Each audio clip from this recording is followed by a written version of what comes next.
1강을 시작하겠습니다. 1강에는 권리변동과 그 원인에서부터 시작을 해서 법률행위 목적까지 이렇게 하도록 하겠습니다. 목적이 이제 물론 다 하지는 않을 텐데 목적 척법까지 하겠습니다. 이제 처음 여러분들이 이제 민법을 처음 접했을 때 가장 어려운 부분이 바로 이 부분입니다. 권리변동 원인 그리고 법률행위가 뭔가 그 개념 자체를 잡기가 어렵죠. 그리고 민법 총칙이 공부를 해보셨으니까 알겠지만 이게 용어 자체가 구체적인 용어가 아니고 전부 추상화 시켜놨어요. 그렇기 때문에 어렵죠. 그래서 물론 또 뒷부분에 나와 있는 물권법이나 또는 계약법에 나오는 법률 용어가 앞에 등장을 하죠. 그래서 처음 공부할 때 민법 총칙을 공부할 때는 그냥 읽어가라. 모르는 게 있으면 알려고 하지 말고 그냥 가볍게 읽고 끝까지 한번 읽고 나서 통독을 하고 나서 어느 개념이 어느 정도 잡혔을 때 구체적으로 이렇게 들어가라고 했습니다. 그래서 이제 이 권리변동 원인 이 부분은 여러분들이 먼저 민법 총칙이 어떻게 구성되어 있는가를 알게 되면은 이 부분은 그냥 해결이 될 겁니다. 갑과 을이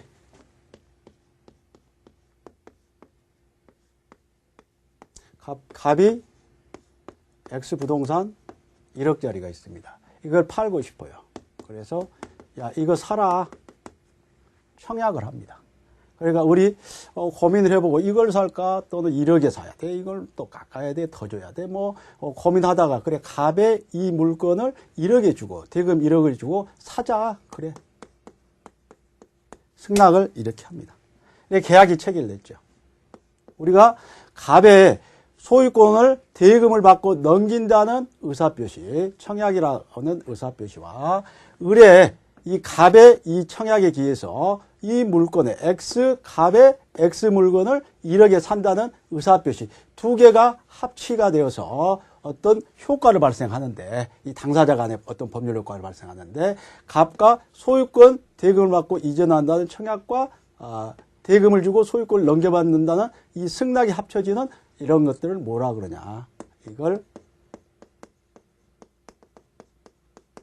매매 계약이라고 합니다. 그러면 이 매매 계약이라는 게 발생을 하면 계약은 여러 가지가 있겠죠. 매매 계약도 있고 임대차 계약도 여러 가지가 있겠지만 이 매매 계약이 발생을 하면 이제 매매 계약의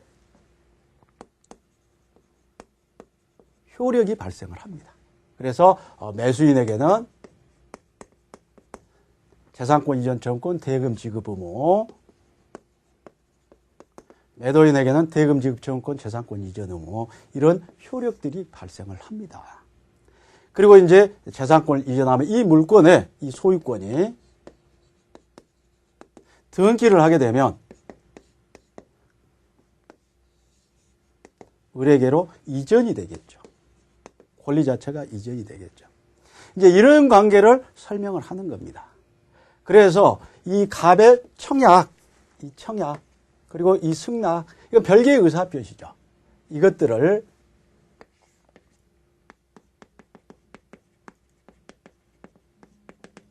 법률 사실이라고 합니다.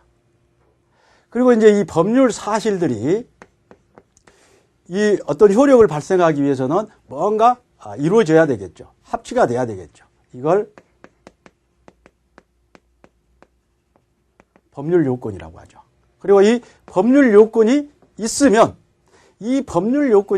반드시 법률 효과가 발생합니다.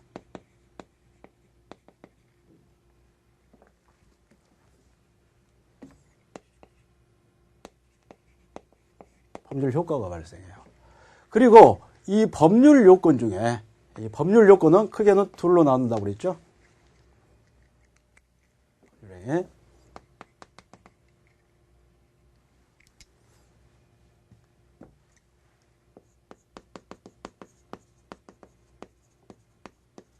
법률행위와 법률행위가 아닌 것. 이 법률행위가 아닌 것을 우리가 뭐라고 이름을 붙인다고 그랬어요? 법률 규정이라고 한다 그랬습니다. 이게 있으면 반드시 효과가 발생하죠. 그런데 그럼 어떤 걸 법률행위라고 어떤 법률행위, 법률행위 아닌 법률의 규정이라고 할 것이냐. 이 법률 사실 중에는 여러 가지가 있는데 거기에 가장 중요한 게 의사표시라는 핵심입니다. 의사표시. 이 법적 효력을 의혹하는 의사의 표시를 의사표시라고 해요. 그러니까 을이 청약 승낙을 했다. 그러면 을은 어떤 생각을 하겠어요? 아, 이게 이 갑이 가지고 있는 S 물건에 대한 소유권 이전 등기권이 발생하고 그리고 대금 지급 의무가 발생하는구나라는 걸 인식하고 하겠죠. 바보가 아닌 한. 그리고 갑도 마찬가지일 겁니다. 야, 내가 청약을 해서 을이 승낙을 해서 매매 계약이 체결되면 나는 어쩔 수 없이 이 재산권을 넘겨줘야 되고 대금을 받아야 되는구나. 안 그러면 채무불이행으로 어떤 손해배상 문제가 발생을 할 것이다라는 것을 인식하게 된다는 얘기죠. 그래서 이 법률행위 요건이 있으면 반드시 법률효과, 권리 의무가 발생을 합니다. 또 소멸한다든가 이렇게 되는 거예요. 그래서 이 법률효과 부분, 법률효과 이것은 결국은 이 권리가 발생되고 변경되고 소멸되는 것을 이게 법률효과라고 합니다. 그래서 소유권이 을에게 발생했구나. 등기를 하면. 그리고 변경됐다. 아, 소유권이 을에게 갑에게서 을로 넘어갔구나. 아, 소유권이 갑에게 있던 소유권이 없어져 버렸구나. 을에게 넘어가 버렸으니까. 이런 것들을 법률 효과라고 한다. 그래서 이걸 권리 변동이라고 한다는 거예요. 그래서 여러분들이 권리 변동 부분에는 권리 발생 부분만 좀 자세히 보면 됩니다. 권리 발생에는 원시 취득과 승계 취득이 있다고 그랬죠? 승계 취득은 이전적 승계와 설정적 승계가 있다고 그랬고, 이전적 승계에는 특정 승계와 포괄 승계가 있다고 그랬어요. 이제 원시 취득 이런 것도 가끔 우리 시험에는 물어보죠. 그래서 원시 취득이 다음 중 원시 취득이 아닌 것은 해서 다음 중 승계 취득이 아닌 것은 해서 하나를 끼워 넣는다든가 이렇게 할 겁니다. 그리고 이제 원시 취득, 승계 취득 구별하는 실익은 원시 취득은 누구로부터 권리를 이어받은 것이 아니기 때문에 깨끗한 상태로 권리를 취득한다는 얘기죠. 어떤 하자가 없는 상태로. 근데 승계취득은 전주의 권리를 이어받아서 계승을 받는 것이기 때문에 저 부동산에 뭐 저당권이 설정되어 있다든가 그러면 저당권이 설정된 소유권을 우리 취득하게 되는 것이죠. 그런데 만약 시효를 취득했다든가 원시 취득인데 건물을 신축했다든가 이럴 때는 어떤 제한이 없는 상태로 권리를 취득하게 되는 것이죠. 이런 차이가 있습니다. 다음에 이전적 승계와 설정적 승계는 구조의 갑의 권리가 아예 이전돼 버렸다. 저처럼 이건 이전적 승계입니다. 그런데 갑이 을은행에서 돈을 빌리면서 저당권을 설정해 줬더라. 그러면 을은 저당권이라는 권리를 취득하게 되죠. 그렇다고 해서 갑의 소유권이 없어지는 건 아니에요. 을의 저당권은 갑의 소유권으로부터 일부를 이어받는 것입니다. 그래서 이런 것은 설정적 승계취득이라고 하죠. 그래서 설정적 승계취득과 이전적 승계취득의 차이는 이전적 승계취득은 전주 권리가 없어져 버린 거고 그대로 넘어가 버린 거고 설정적 승계는 전주 권리는 그대로 있는 상태에서 일부를 제한적으로 이렇게 설정해 준 것이다. 권리를 취득하게 되는 것이다. 그리고 특정 승계와 포괄 승계는 이건 구별을 잘 하셔야 된다고 그랬어요. 특정 승계는 낚시로 고기를 하나하나 건져 올리듯이 개개의 원인에 의해서 개개의 권리를 취득하는 게 특정 승계 취득이라고 그랬고, 포괄 승계는 그물로 고기를 이렇게 몽땅 잡는 것. 그래서 하나의 원인에 의해서 전주가 가지고 있는 권리, 이전적 승계 취득이니까 둘 다 몽땅해서 권리를 일괄해서 가져와 버린 것. 그래서 상속에 의해서 사망에 의한 하나의 법률 요건에 의해서 피상속인이 가지고 있는 모든 권리를 가져와 버리는 게 여기에 해당된다고 그랬죠. 이게 특정 승계와 포괄 승계를 구별하는 실익은 여기에 있습니다. 권리가 당사자 간에 있을 때는 문제가 안 되는데 제3자에게 넘어갔을 때 제3자 보호가 문제가 된다고 그랬죠. 그래서 우리가 107조, 108조, 109조, 110조에서 소원이의 제3자에게 대항하지 못한다 했을 때 이 포괄 승계에는 소원이 제3자에 포함시키지 않습니다. 그래서 특정 승계인 경우만 제3자에 포함시키고 설정적 취득했다든가 아니면 이전적 승계, 특정 승계, 포괄 승계에는 당사자 한 사람으로 봐버립니다. 아버지나 아들이나. 그래서 보호가 안 된다. 제3자에 포함이 안 된다. 특히 상속인 이런 것들이 시험에 가끔 한 번씩 나오기도 하죠. 변경 부분은 한번 보시고, 그리고 이제 법률 사실 부분을 보면, 법률 사실은 다다음 페이지에 나와 있죠. 이 법률 사실은 법률 요건을 구성하는 개개의 것들. 그러니까 이게 자동차라면 자동차라고 하는 것을 조립하기 이전에 부품들은 전부 부품들의 총체, 이걸 법률 사실이라고 한다. 그러면 자동차를 조립을 했다. 그래서 조립하면 법률 요건은 어떻게 하겠죠? 휘발유 또는 디젤 넣으면, 오일을 넣으면 굴러가더라. 이게 효과더라는 얘기죠. 그랬을 때 이 법률 요건은 법률 행위를 또는 법률 행위 아닌 법률의 규정을 구성하는 개개의 것들. 그러니까 여기에서 매매 계약이라고 하는 것은 법률 요건 중에 법률 행위에 해당되고 의사표시를 필수적인 요소로 하는 법률 행위에 해당되는 법률 요건이고, 청약이나 승낙은 법률 요건 중에 법률 행위를 구성하는 법률 사실이더라. 이렇게 되는 거죠. 그래서 법률 사실들을 쭉 분류를 합니다. 이 자동차를 분해를 해놓고 거기에 부속품들을 분류를 해. 이게 독일에서 왔기 때문에 독일 사람들은 분류하기를 엄청 좋아해요. 프랑스 사람도 분류하는 걸 싫어합니다. 그런데 독일은 분류하는 것을 엄청 좋아해서 우리 법학 자체가 독일에서 왔기 때문에 여러분도 이 분류를 하는 연습들을 잘 해야 됩니다. 거기에 법률 사실 보니까 용태와 사건이라고 되어 있죠. 용태는 우리 정신작용과 관련되어 있는 걸, 사건은 정신작용과 관련되어 있지 않는 거, 출생이라든가 사망이라든가, 사망이라는 원인에 의해서 상속이 일어난다고 그랬죠. 그러니까 사망이라는 건 법률 사실.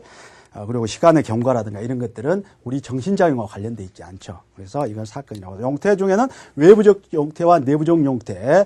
외부적 용태는 사람의 정신작용이 밖으로 표출되는 것, 의사표시처럼 대표적인 것이죠. 그리고 이제 내부적 용태는 그게 안에 표출되어 있지 않고 안에 머물러 있는 것. 내부적 용태 특징은 그 독자적으로 어떤 법률 효과를 발생하지 않습니다. 다른 것과 합쳐서 소위의 의사라든가 선악이라든가 이래서 다른 법률 요건과 법률 사실과 합쳐서 법률 효과를 발생시키는 것들.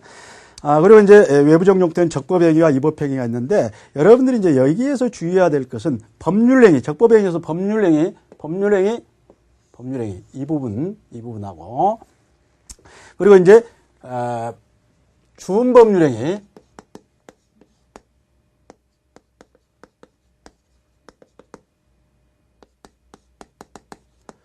준법률행위 중에서 표현행위와 사실행위가 있는데, 이 표현행위 중에는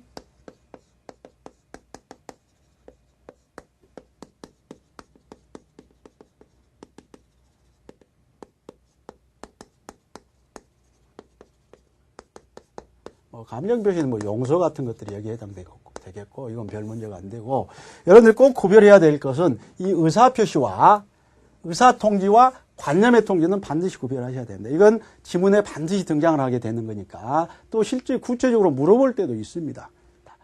다음 중 대리권 수요 통지가, 수요 표시가 의사표시냐, 의사통지냐, 관념의 통지냐, 이런 것들을 물어보니까, 그리고 최고의 성질은 뭐냐, 등등, 그리고 추인은 뭐냐, 동의는 뭐냐, 이런 것들을 물어보는 것이기 때문에 이건 구별을 반드시 해야 됩니다. 의사표시는 사법상의 법률 효과를 의혹하는 당사자의 의사를 밖으로 표시하는 행위가 의사표시입니다. 여기 승낙. 내가 이런 것들, 권리 의무를 발생해야 되겠다라는, 저 물건을 매매계약을 체결해서 X 부동산의 소유권, 여러 가지 소유권이 가지고 그 소유권, 그리고 그 금액에 대해서 어떤 권리 의무를 발생시켜야 되겠다라고 하는 자기의 내심의 의사를 밖으로 표시하는 행위더라라는 얘기야. 그러니까 권리 의무 발생을 직접적으로 의혹하는 행위입니다. 대표적인 것이죠. 의사표시, 청약, 승낙 대표적인 게. 준법률행위는 법률행위가 아닌데 법률행위처럼 다뤄지는 것들이 있습니다. 준법률행위 법률행위가 아니라는 거죠. 그런데 여기는 밖으로 표현되는 게 있고 또 사실행위가 있어요. 이 표현행위는 의사통지, 관념의 통지. 여기는 의사는 같은데 통지죠. 표시가 아니라 통지예요. 내 의사를 알리는 거예요. 나는 이렇게 해줬으면 좋겠다라는 게. 여기는 직접 의혹을 한다고 그랬죠. 그래서 1억에 대한 대금지 이전권 발생시키려다.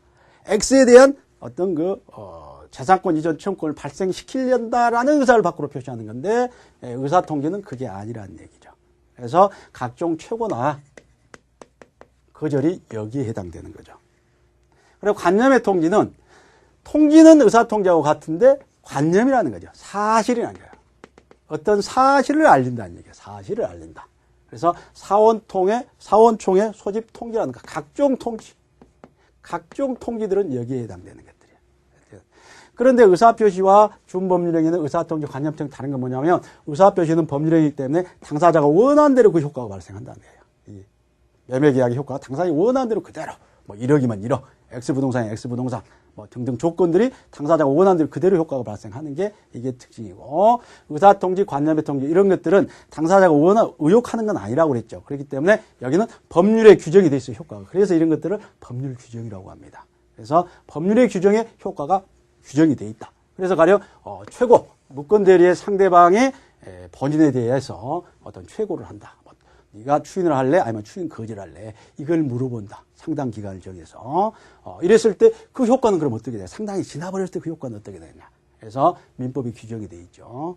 추인을 거절한 것으로 본다. 이런 차이점들이 있더라라는 얘기예요. 그래서 의사통지, 관념의 통지, 법률행위, 의사표시 이것만 구별하면 됩니다. 여기서는 다른 것은 크게 신경 쓸 것 없어요. 거기 다음 페이지 보니까 의사통지, 관념의 통지 이렇게 나와 있는데 일반의 의사통지는 각종 최고 거절, 또 청약유인. 청약은 의사표시라고 그랬어요. 그런데 청약유인은 의사통지입니다. 관념의 통지는 사원총회 소집 통지라든가 각종 통지 알리는 것들 이런 것들이 여기에 해당된다. 그리고 이제 구체적으로 이제 법률 행위라는 이 부분을 똑 떼어서 간다. 우리 시험범위는 여기 법률 행위 이 부분입니다. 법률 규정은 우리 시험범위 아니라고 그랬어요. 그래서 법률 규정 부분은 여러분들이 관념의 통지, 의사통지 정도만, 종류가 뭐가 있는가 정도만 하시면 되고, 너무 깊이 알려고 하면 안 됩니다. 그러면 시험 떨어져요. 여러분들이 법학을 전공하려면 모를까, 시험에 합격하려면 그런 것들은 알 필요 없다. 이 법률의 개념을 정확하게 또 여러분들이 하셔야 된다고 그랬어요. 이것도 가끔 지문에 등장을 합니다. 하나 또는 수개의 의사표시를 필수 불가결한 요소로 하는 법률 요건이 법률행위다라는 이렇게 되어 있어요. 그래서 법률행위라고 하는 것은 법률 요건이다. 법률 요건이 무조건 법률 효과가 발생한다고 그랬죠. 그래서 권리의무를 발생시키려고 하는 그 의사표시를 필수적인 요소로 한다. 하나인 경우가 있고 저처럼 계약인 경우 두 개가 있을 수 있고 등등 해서 수개의 의사표시를 필수 불가결한 요소라는 법률 요건이 법률 행위다 그랬어요. 그래서 이제 법률 행위와 법률 의사표시 관계 이런 것들은 여러분들이 거기에서 잘 유출하면 될 겁니다. 의사표시 있고 법률 행위 그러면 틀리죠. 그럼 틀립니다. 의사표시는 법률 행위의 구성 요소예요. 필수 불가결. 자동차 같으면 엔진에 해당되는. 이게 없으면 자동차라고 할 수 없죠. 굴러가야 자동차인데. 그래서 필수 불가결한 요소로 한다. 그럼 맞는데 의사표시가 곧 법률행위다. 그러면 틀린다고 그랬죠. 의사표시는 법률행위의 유일한 구성 요소다. 그래도 틀린다고 그랬어요. 유일하지 않습니다. 이게 있고 또 다른 게 있을 수도 있다라는 얘기예요. 의사표시만으로 구성될 수도 있어요. 그런데 하여튼 법률행위라는 그 내 안에 보면 반드시 의사표시는 있는데 또 다른 것들도 있을 수도 있다라는 걸 이렇게 인식을 하면 될 것입니다. 그리고 의사표시는 법률 사실이고 법률행위는 법률 요건이다. 이런 것들 바꿔놔버리면 틀리면 안 됩니다. 의사표시는 법률 요건이다 이러면 안 되고 법률행위는 법률 사실이다 이러면 안 된다는 얘기예요. 꼭 번지수를 정확히 구별하시고 법률행위 종류 부분은 여러분들이 첫 번째 법률행위는 의사표시를 필수 불가결한 요소로 한다고 그랬죠. 그래서 의사표시 수에 따라서 하나 또는 수개의 의사표시라고 그랬어요. 의사표시가 하나더라 그런 경우에는 이렇게 표시를 한다. 일방적으로 효과를 발생하는 거죠. 그리고 의사표시가 두 개더라 그런데 이렇게 돼 있는 경우가 있어요. 두 개인데 서로 대척점.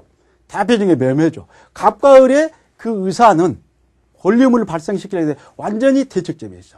갑의 재산권 이전 의무는 을의 재산권 이전 청구권과 관련돼 있고 갑의 대금 지급 청구권은 을의 대금 지급 의무와 관련돼 있어요. 완전히 대척점에 있죠. 대립돼 있죠. 당사자가. 이게 이제 이런 형태가 있고 또 하나는 사단법인 설립. 것 같이 우리가 뭐 통창회를 설립한다든가 할 때는 통창이 여러 명이 있죠. 그런데 그게 대립돼 있지 않아요. 하나의 목적을 위해서 방향이 같게 이렇게 돼 있더라는 얘기예요. 이런 형태가 있을 수 있다. 그래서 이걸 단독행위라고 하고 이걸 계약이라고 하고 이걸 합동행위라고 합니다. 그래서 그러면 이걸 구별하는 실익이 있어야 된다. 그래서 여러분들은 꼭 이걸 기억을 하셔야 돼요. 민법에서 가장 일반적인 것은 뭐겠느냐? 그러면 셋 중에 이게 가장 일반적이죠. 사적자치 원칙이니까 바로 이게요. 내가 저 부동산을 을에게 팔지 아니면 대금을 얼마로 할지는 갑의 마음이에요. 을도 마찬가지예요.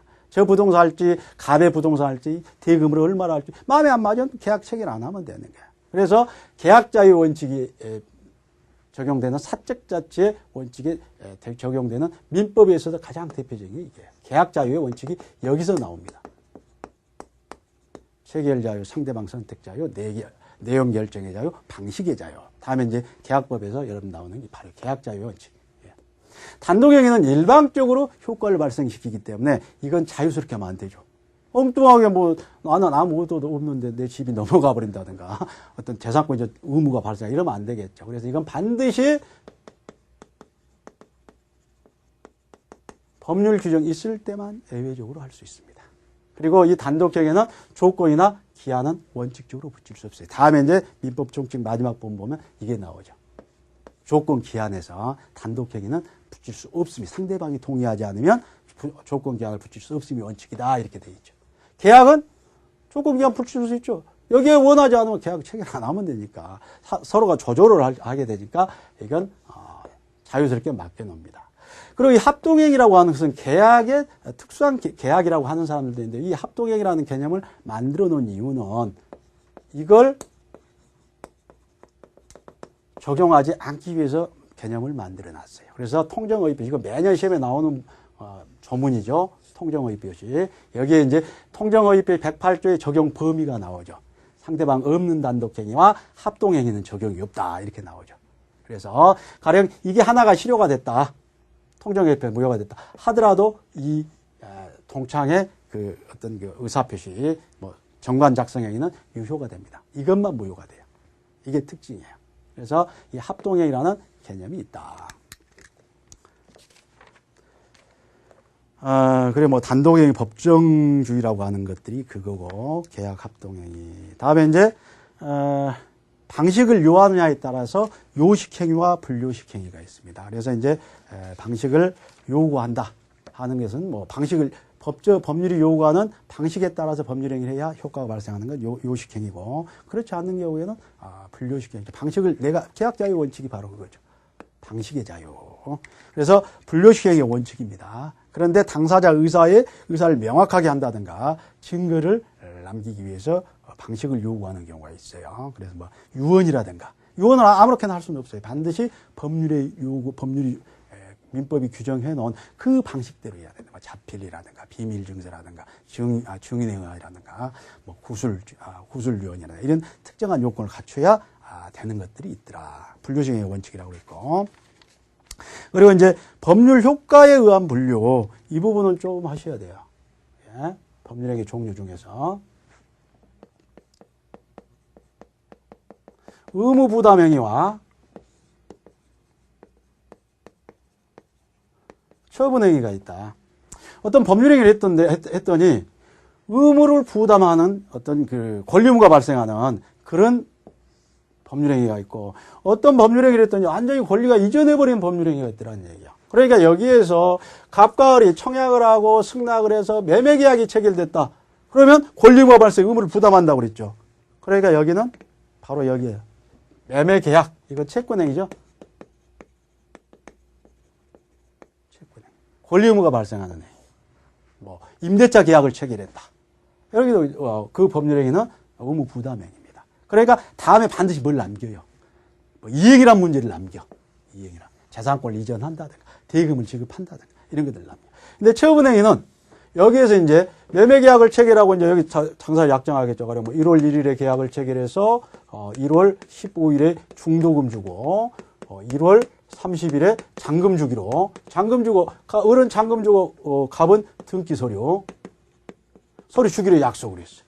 1월 30일에 대해서 공인중개사에게 가서 어른 잔금을 주고 갑은 등기 서류는 맞바꿨다. 여기에서 이제 했다. 이것도 이제 서로 맞바꾼 거니까 계약입니다. 계약은 계약인데 이제 등기 서류 주고 대금 줘버렸어요. 그럼 끝난 거죠. 더 이상 뭐 이행할 게 있습니다. 가서 등기만 하면 돼요. 이런다. 그래서 이걸 물권 변동을 목적으로 하는 행위를 물권행위라고 합니다. 그래서 여기서 이 계약도 종류가 있다고 그래서 채권 계약이 있고 물권 계약이 있고 신분상 계약이 있다고 그랬죠. 그래서 신분상 계약은 뭐 혼인이라든가 이혼이라든가 뭐 등등등 여러 가지가 있겠죠. 입양이라든가. 근데 여기서 재산권을 이전하는 계약, 합의. 그래서 이건 채권 행위와 채권 계약과 구별하기 위해서 물권 행위. 그래서 등기 서류 주고 세금 등록 물권적 합의라는 표현을 씁니다. 그래도 계약은 마찬가지야. 당사자 의사 합치해서 하는 것이죠. 그러면 이거 보니까 물권 행위는 다음에 할 게 없어요. 보니까 끝나버리죠. 등기만 하면 되는 거예요. 그래서 이걸 처분행위라고 하더라. 처분행위. 처분행위는 이행의 문제를 남기지 않습니다. 의무부담행위는 채권행위는 이행의 문제를 남기고, 그런데 물권 변동을 일으키는 것은 아닌데 뭐 소유권을 취득시킨다든가 아니면 저당권을 설정한다든가 권리를 취득한다든가 뭐 이런 건 아닌데 보니까 채무 의무부담행위도 아니고 보니까 완전히 처분적 효과가 발생하는 것들이야. 이런 것들을 물권행위 아니니까. 근데 물권행위 비슷하더라. 처분적 부분은 비슷하더라. 그래서 주운자를 붙여서 주운물권행위가 있다고 그랬어요. 그래서 뭐 채권이 소멸되는 이런 부분들을 여기에 해당되겠죠. 채권 양도라든가. 채권 양도가 여기에 해당됩니다. 그래서 의무부담행위와 처분행위가 있더라라는 것을 기억을 하시고, 그런데 여기서 또 하나 이제 이런 지문들이 가끔 나오죠. 자, 묵권리자가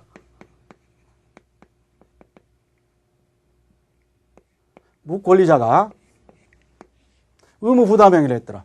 그런데 저기 보니까 갑이 X 부동산이 자기 게 아니야. 옆집 사람 거야. 그런데 을과 우리에게 판다고 청약을 했어. 그런데 우리 그 물건을 사고 싶어. 그래서 뭐 알았든지 몰랐든지 하여튼 갑의 물건이 아니라는 사실을 알았다 하더라도 하여튼 계약을 체결했어. 이럴 때 이 매매 계약의 효력이 유효겠느냐 말이야. 묵권리자가 어떤 의무부담행위일 때 유효겠냐 무효, 이게 문제입니다. 이런데 의무부담행위는 묵권리자가 법률행위를 하더라도 이건 유효입니다. 유효. 이거 주의하셔야 돼요. 그러니까 타인의 재산권을 매매계약을 체결했다. 무효다. 그런 지문이 나오면 틀린 지문이에요. 그러더라도 유효다는 얘기예요. 물론 이제 갑은 그걸 취득해서 넘겨줄 의무를 부담하죠. 만약 못한다면 을로서는 채무불이행을 해서 계약을 해지하고 손해배상을 청구를 할 것인데 그럼 끝나는 거예요. 그래서 묵권리자가 의무부담행위를 하면 그건 여전히 유효다. 그런데 묵권리자가 처분행위를 하더라라는 얘기. 지 것도 아닌데 등기서류를 딱 갖다 넘겨줬어요. 그래서 우리 이제 이 등기서류를 갖다가 이제 해서 등기까지 딱 맞췄어. 그런데 갑이 자기 게 아니었어. 저게. 갑이 자기 게 아닌데 매매계약을 체결하고 등기서류까지 줬어. 어떤 대리권도 안 줬는데. 그런데 이 계약은 유효라고 그랬죠. 그런데 이 물권적 합의 이게 유효겠느냐 그 말이야. 이건 물권행위라고 그랬죠. 처분행위를 하면 돼야 안 돼요, 묵권리자가. 상식적으로 안 되죠. 이러면 우리가 밥 먹고 잘 수가 없어요. 그래서 묵권리자가 처분행위를 하면 이건 무효입니다. 그래서 이 등기 서류를 가지고 등기를 했다. 그건 무효인 등기, 원인 무효인 등기예요. 등기 서류, 이 등기를 보고 물권을 누가 제3자가 취득해 권리 취득 못합니다. 이럴 때 이 무효는 절대적 무효가 되겠죠. 갑은 병한테 가서 네가 알든지 모르든지 돌려도 그건 내 거다. 왜? 물권행위가 무효이기 때문에. 이렇게 된다는 얘기예요. 그래서 꼭 이 부분을 구별을 잘 하시기 바라겠고, 나머지 부분 좀 한번 읽어보시고, 그리고 이제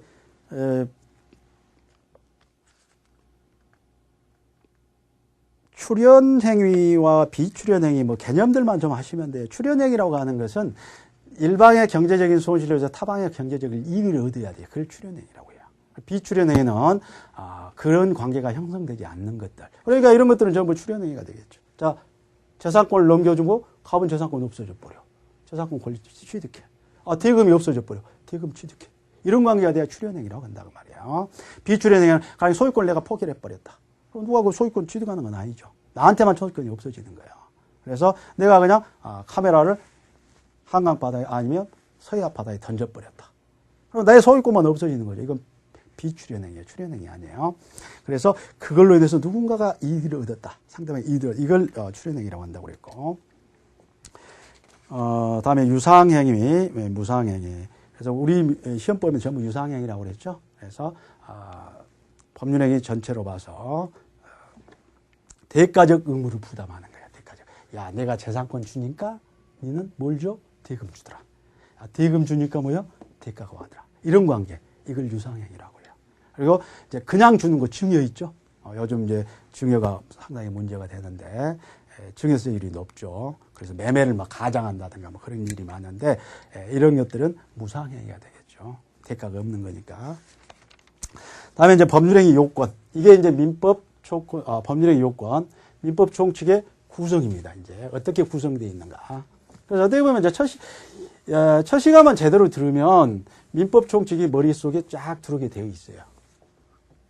이제 그게 안 되면 이제 한 2년 정도 공부를 하셔야 되고. 1년에 충분히 여러분들이 끝낼 수가 있어요.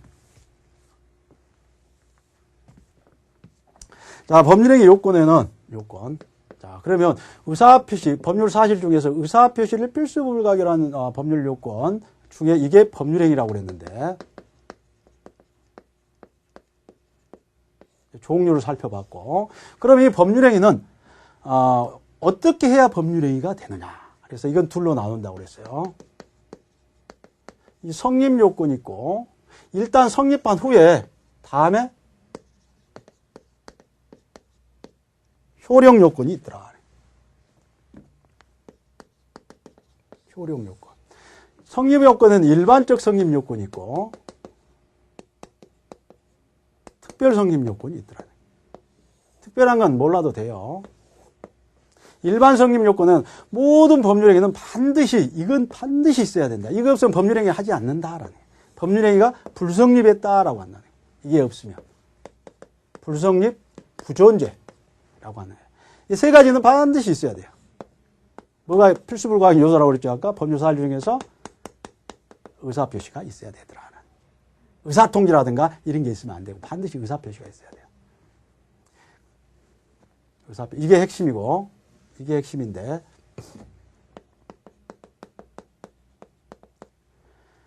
그리고 이 의사표시를 하는 주체가 반드시 있어야 돼요. 이걸 우리가 당사자라고 한다고 그랬죠? 이 당사자. 지구에 60억에 넘는 사람들 중에 하필 갑과 을이 매매계약을 맺었다. 이 매매계약의 당사자는 갑과 을이더라. 이라는 게 당사자. 그리고 이 의사표시를 하는 목적이 있어야 돼요. 이 매매계약을 체결하는 목적이 뭐예요? 재산권 이전 청구권 대금 지급 이런 것들이죠. 권리 의무 발생하는 그 목적이 있어야 돼요. 그 목적. 이 의사표시. 이 세 개는 반드시 있어야 되더라. 뭐 특별 성립 요건에서는 뭐 아까 유언에 있어서 뭐 방식이라든가 뭐 이런 것들이 여기에 해당되겠죠. 별도로 규정이 돼 있겠죠. 이런 것들은. 다음에 이 세 가지가 있더라. 그러면 다음에 이제 효력 요건을 따져봐야 돼요. 이게 이제 민법 총칙이 내요. 당사자는 뭐가 있어야 되냐면 능력이 있어야 돼요. 권리 능력, 의사 능력, 행위 능력이 있어요. 능력이 있어야 되고, 목적은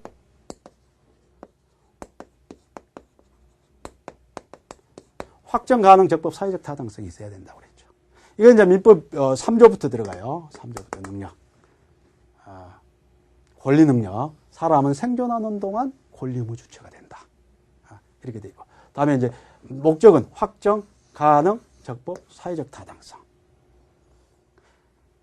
그리고 이제 확정할 수 있어야 돼요. 가능해야 돼요. 적법해야 돼요. 그리고 사회적 타당성이 있어야 된다. 이제 여기부터 이제 우리 시험법이죠. 목적부터. 다음에 의사표시는 의사와 표시가 일치하고 하자가 없어야 돼요. 일치한다 하더라도 하자가 있으면 안 된다.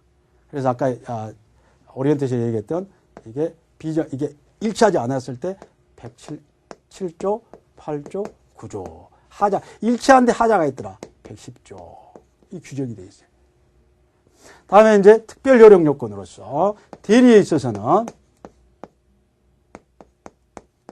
반드시 대리권이 있어야 돼요. 권한이 있어야 돼요. 대리권 없는데 뭐 대리인으로 법률행위를 했다고 무건들이 효력이 없죠. 그래서 유효가 되기 위해서는 이런 요건이 있어요. 대리. 그리고 이제 뭐 조건 기한에 있어서는 조건이 성취되고 기한이 도래해야 된다. 성취 기한이 도래. 이러면 그대로 효과가 발생하겠죠. 이 요건을 갖추면 효력을 갖추면 이걸 유효라고 하더라. 이 효력을 갖추지 않으면 두 개가 된다고 그러죠. 하나는 취소할 수 있는 법률행위가 되고 하나는 무효가 되더라. 이건 무효로 규정을 해놨어요. 입법 정책적인 문제예요. 어떤 걸 무효라고 어떤 취소로 할 것이냐. 국회의원들이 민법을 그렇게 만들어 점을 규정해놓으면 그렇게 되는 거야. 그래서 비준입 표시, 통정의 표시는 무효. 예외적이고 언제나 무효. 이건 차고 사기 강박은 일단은 유효니까 취소할 수 있는 법률행위. 취소할 수 있는 법률행위 일단은 유효가 된다고 그랬어요. 여기는 처음부터 그냥 무효고. 이렇게 돼. 대리에 있어서는 대리권, 조건기한. 이게 이제 우리 시험법이에요. 민법 총칙 부분이에요. 총칙. 사회적 타당성. 여기 이제 103조, 적법 105조, 그리고 의사표시 105조, 106조, 사회적 타당성 104조까지. 여기 폭행이, 반사질서행위. 다음에 비준입 표시, 차고 사기, 비준입 표시, 통정의 표시, 차고 사기 강박. 그리고 111조 도달주의, 113조까지. 이게 이제 의사표시 부분이에요. 그리고 이제 특별 효력 요건 대리, 그래서 114조부터 쭉 다. 그리고 이제 취소, 무효, 다음에 취소. 이렇게 되는 거예요. 다음에 이제 조건 기한. 이러면 민법 총칙이 끝나게 되는 거예요. 그래서 민법 총칙은 여러분들이 이 부분을 머릿속에 쭉 넣어 놔야 돼요.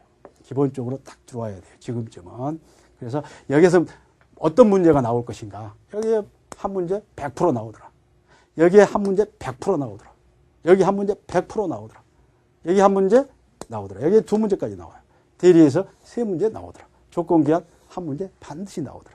이렇게 되는 거예요. 그래서 8문제 내지 10문제가 민법 총칙에서 구성이 되는 것입니다. 여기까지 하고 이제 구체적으로 법률행위 목적 부분부터 이렇게 다음 시간에 2강부터 들어가도록 하겠습니다. 수고하셨습니다.